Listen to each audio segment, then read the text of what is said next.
All right, Alexander, let's talk about the peace summit that will be taking place on, I believe, August 5th and 6th in Jeddah, hosted by Saudi Arabia. This is a peace conference at the behest of Jake Sullivan and the United States. And this is a peace summit focused, of course, on the conflict in Ukraine. Ukraine will be there. The European Union will be there. 30 countries received invites, most of them from the global south. Mexico has already said that they're not going to be there.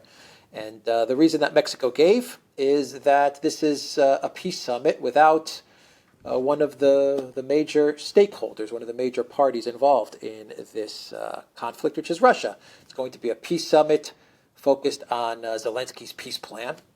And the one country that is involved in this conflict, Russia, is not invited. So Mexico was like, well, we don't see any reason to attend this peace plan, if you want to call it that, if Russia's not going to be there.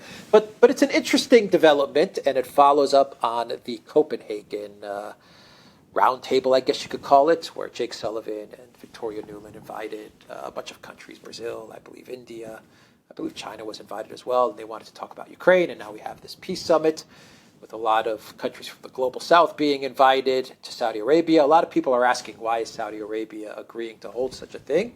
Because Saudi Arabia has taken a very neutral position in the conflict in Ukraine. And what are the goals and aims of this peace summit? It's obviously not about peace. That's for sure. It has nothing to do with that. But obviously, there's a reason that Jake Sullivan has cooked this thing up. So I was watching your video yesterday, and you came up with one theory, which I think is a very good theory, which is perhaps Saudi Arabia is going to leverage this peace summit to address Ukraine and basically tell Ukraine to stop. Stop before it's too late. Kind of talking to Ukraine, so maybe they'll use this as an opportunity. I think another reason could be because why did Saudi Arabia agree to this? Is because Saudi Arabia is probably under a lot of pressure, and this is an easy thing for them to do, and it doesn't cost them anything really. They could just kind of say, okay, Sullivan, U.S., we had your peace summit. Now leave us alone for another few months and just let us continue to do business. So, I mean, what are your thoughts? I think in terms of the Saudis, what the Saudis are up to, you're absolutely right. I think, and I still maintain my own view, which is that the Saudis are going to use this summit to try to impress on the Ukrainians and perhaps to some extent on the US, that the Ukrainian position is unsustainable. What is called a peace plan by Zelensky is not a peace plan at all. It is a demand for Russia's unconditional surrender. It is a demand that the Russians withdraw completely from all of Ukraine, including Crimea, and then Ukraine would be prepared to negotiate, but negotiate about what? Because, of course, Ukraine would then have won, and the Ukrainians have already said that NATO membership for them remains their goal and will continue to remain their goal anyway. So what would the purpose of a negotiation be? It's not a peace plan. Nobody really, I think, considers it to be a peace plan. It's something that the United States and Zelensky came up with together so that they can pretend to people in the global south that it is a peace plan, that they have a peace plan, and that it's the Russians who are refusing negotiations. And I think what's going to happen is that the Saudis will come along, not just the Saudis, but the Indians, if they turn up. It's not certain they will, by the way, and the Brazilians, if they turn up. It's likely China won't turn up. Apparently, they refuse to participate in the Copenhagen meeting, and they're unlikely, perhaps, to come to this one. Anyway, those countries will say to the Americans and to the Ukrainians, well, this really isn't sustainable. It's not the way forward. You need to come up with something that looks at the realities of the situation. You're not going to win diplomatically a war that you're losing militarily. It doesn't work like that. So I think that is partly what the Saudis are going to do. But I think the Saudis also, as you absolutely rightly say, they've taken a lot of big steps recently, which haven't pleased the United States. They've cut oil production. They've come to a rapprochement with the Iranians. They've accepted Chinese mediation. They're taking steps to join the BRICS. So, given that they've taken all of those steps now, and by the way, they've also said that they're not going to establish diplomatic relations with Israel, given that they've taken all of those steps, I think the Saudis felt that, well, Jake Sullivan wants his summit, we might as well give it to him.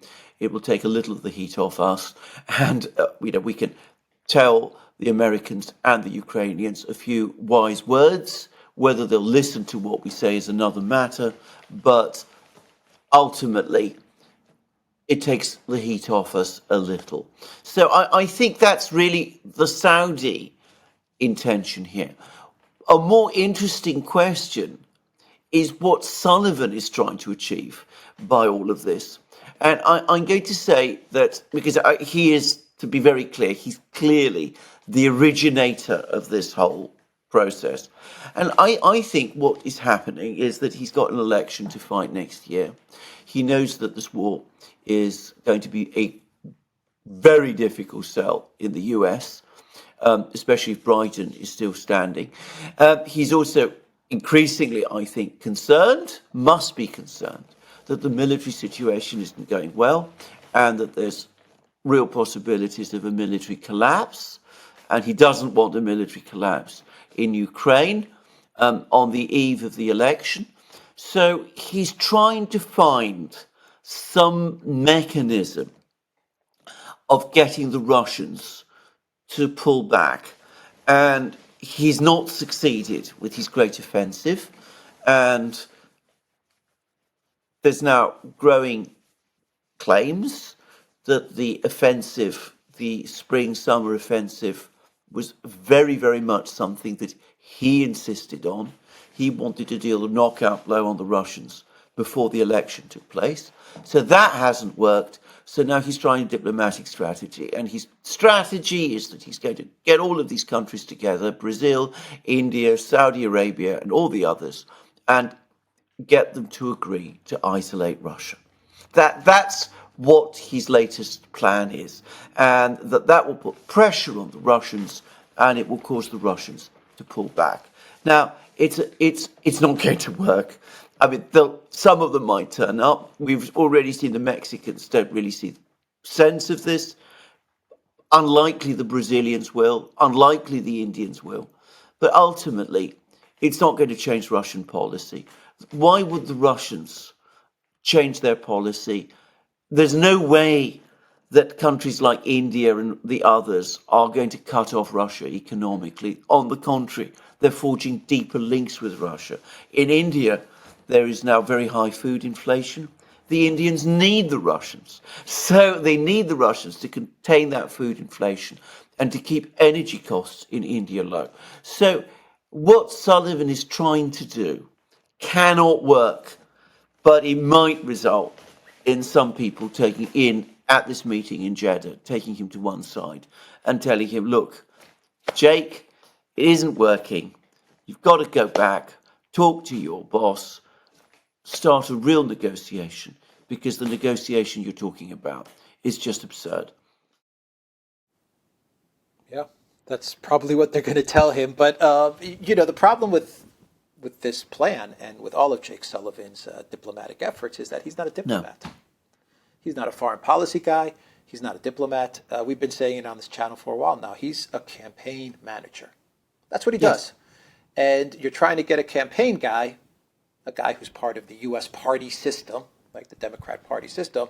You're trying to get him to conduct very complex, very complicated geopolitical diplomacy, foreign policy diplomacy, and it's just not going to work. He's way out of his depth, and these plans that he's coming up with they're not going to gain any traction. We saw a lot of articles last week from the mainstream media in the United States talking about how the reboot of the counteroffensive, this rebooted counteroffensive that started a few days ago, 1 week ago actually to be more precise, was going to work hand in hand with a rebooted diplomatic push to try and get the countries of the global south and the neutral countries to put pressure on Russia and to side with the collective West and sanction Russia. This was the big master plan in order to deliver victory to to Ukraine and to the collective West. The counteroffensive push, the reboot counteroffensive push is not working, and I suspect that this diplomatic reboot is also not going to gain much traction. Of course not, because of course the point about the reboot is that the two, at least in Sullivan's mind, went together. I mean, probably in his imagination, the Ukrainians would have broken through, reached Melitopol or wherever, and he would have been able to turn up in Jeddah and would have said to the global South leaders, look, the Russians are losing this war. You go and off and tell them that they've got to accept that fact and agree to Zelensky's demands. I mean, that's probably how he conceived it initially. But of course, it's not worked like that because his great master plan, which is the offensive, has miscarried. They're bogged down, as I said in another video, fighting over villages, which they're not even able to capture. They're not able to make any progress. And why, given that reality, would other countries be prepared to carry water for him diplomatically? I mean, it just doesn't make any kind of sense. There's no conceivable sense that the Saudis, the Indians, the Brazilians, those people are going to turn up in Moscow and tell Putin, well, you're winning the war militarily, but this is the moment when you've got to surrender because the diplomacy requires it. I mean, it doesn't work like that. Yeah. To wrap up the video, what do you think about the fact that the collective West diplomacy and the collective West foreign policy, and let's talk about the U.S., has failed so spectacularly in this conflict? What do you make of that? Because I think one narrative or two narratives that a lot of people focus on, and we focus on a lot, is the military conflict, and then you have the economic conflict. But you also have the foreign policy conflict, and not many channels and not many analysts pay attention to the foreign policy aspect of this conflict between Russia and the collective West, or even the multipolar world and say the collective West, the unipolar world. But I think the foreign policy struggles and confrontations has played a major role in where we are today, and it seems like the United States and Europe, of course, you people like Baerbock and Joseph Borrell, they're completely outmatched and outclassed by not only the Russian diplomats, but most of the diplomatic teams in the global South and the rest of the world. I think this is something that once again, with this Sullivan effort, is coming to light, that they don't really understand how to conduct foreign policy and diplomacy on such a big scale. This is exactly correct. I mean, they're amateurs. I mean, they're amateurs versus professionals. The other side has diplomats, and what the US has is a mix of political fixers, domestic political fixers, which is what Sullivan ultimately is, and ideologues. They're not people who understand or do diplomacy at all.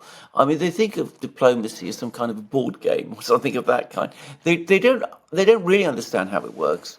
I mean, they're comprehensively outmatched, not just by the Russians, as you rightly said, but by the Iranians, the Saudis, the Indians, who have a superb diplomatic cadre, the Chinese, at almost every conceivable level. And because diplomacy isn't what these people do, and it's getting worse because what they do is they think that diplomacy is basically about shouting harder, louder. You know, if you outshout the other side, if you lecture them long enough, if you put pressure on them, if you engage in coercion, that will somehow result in you getting your way. And of course, you always come up with, at the same time, these cunning strategies, you know, great offensives, which will lead to breakthroughs, which you then can match up with diplomatic pushes in places like Copenhagen and Jeddah, and that will enable you to achieve your outcome. A true diplomat understands one thing, that diplomacy is not a zero-sum game. It's not about winning. It's about reaching agreements. It's about coming to a mutually acceptable solution with the other side. The Saudis, the Indians, the Iranians, the Chinese, the Russians all think that way. The current administration doesn't. Donald Trump talked about doing deals. These people don't believe in doing deals. They believe in dictating the outcome. And they see everything in terms of winning and losing. And that's not how diplomacy works. All right, we will end it there. The Duran.locals.com. We are on Rumble, Odyssey, BitChute, and Rockfid. And go to the Duran shop, 10% off. Use the code. Good day. Take care.